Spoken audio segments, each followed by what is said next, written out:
That's just that's just me. This next one I have a very good, very high level of interest in. Curtis Cameron, Canada's own Curtis Cameron versus Zurab Tavberidze. I think, you want me to Don't know go where to first go on with this this. one? I think this is the perfect match for Curtis Cameron to make his way into East versus West. And I will say that Curtis Cameron has good stamina. I do believe, though, that he will take it 3-0. Wow. I think it's going to go straight into a hook and not go very much different than that for all three matches. Do you think there's no way Zurab can stop him? Like, prevent the hook? I don't think he'll want to. I think he'll play that game. And by the time he figures out that he can't, it'll be too late. Well, like I said, you know more about that than anybody because you pulled him at Canadian Nationals. How many matches do you guys have there? Well, I didn't pull him right. Yeah, someone said ballsy prediction, Ryan. I didn't pull him right-handed at the Nationals, only on the practice table, but we don't put too much stock in that. Right. I think if Curtis had any weakness, it would be it's not much, but it would be defending a guy with a long arm that can top roll. And that's it. So I have a lane with him. Guys like Rick Heidebrecht still have a lane, but I do not think that a guy like Zurab will be able to contain the power of Curtis Cameron. Thoughts? That's one of these ones I may have to come back on. There's a couple matches. So I can speak for probably 10 minutes on this match because just a couple of hours ago, maybe 3 hours ago, I recorded a video about this match, my prediction, and it was like an 8-minute long video. I agree with you, Ryan. I think it is a perfect match. This is what I also said in that video for Curtis Cameron to make an impression on the world of arm wrestling. And I also think he's going to win. In the video, I predicted 3-0 or 3-1 for Curtis Cameron. And the reason for that was, but I don't think that he's going straight in a hook and beating Zurab there. I don't think he can beat him there. And the reason is he's always mentioning, whenever you watch the videos, I'm going straight at Zurab. I'm going straight at Zurab. And he's kind of smirking while saying that I want Zurab to come straight at me. I think Curtis Cameron is going to King's move in that match.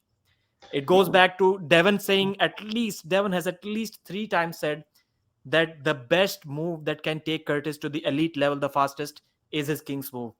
Devon always says that.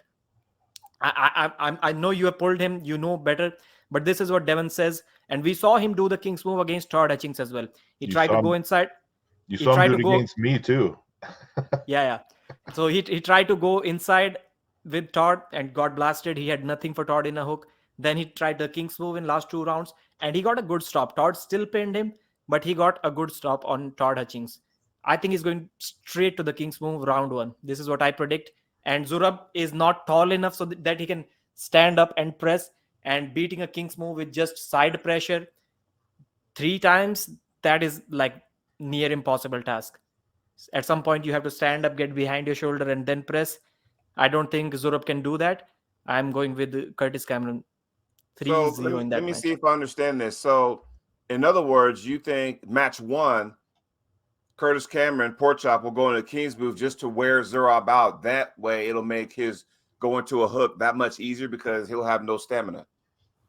He can do that, but I'm not sure if he goes into a King's move, how does he finish that match? Like, people like Devon can just stay there and beat people. Michael always has to like wait for that perfect moment to get behind his shoulder and press. I don't know what his finishing capabilities are. If he can finish that way comfortably, he may not even need to go in a hook. But if he cannot, if it is a difficult task, like it is a timing thing for him, just like Michael Todd, like he waits for that moment, then get behind his shoulder, then he may try to go in a hook later rounds. But I don't think it will be needed. Keep in mind in this rule set, the King's move is going to be called a little more strictly too. I don't think so. No? No. Engin was kind of frustrated with the reffing last time, but once you set a tone, I think it is really difficult. The referees are too submissive over there.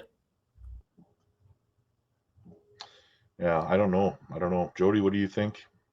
There's like 3 matches on this card that I'm not sure. I might have to come back like in the next few days or something like that. But for now, I'll just pick I don't know. I have to really go back and watch their matches against other people and really see what I can see.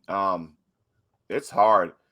I'm gonna pick Pork Chop 3-1 now, but I may change that in the next couple days. Matter of fact, I'm gonna put a star around that. So just All right. something And to Ryan, look at. let me ask you a question. Would you say that Curtis has a better King's move than Ryan Bowen? Oh my God. Because yes, guess so. Zurab did say that in the last round he intentionally gave his wrist to Ryan. They had kind of a deal or bet or something, like Zurab would intentionally give his wrist to Ryan and then beat him. He did say that he tried to do that and he got like compromised, and it was we saw that it was kind of getting difficult for him. He almost got away. Ryan almost put the brakes on him, but there was just this small moment where he got pinned. It was not easy for Zurab to beat Ryan's King's move. I'll say this. It's a backup for Curtis. I think he will go right into him. It's a break glass in case of emergency type move for him. Yeah.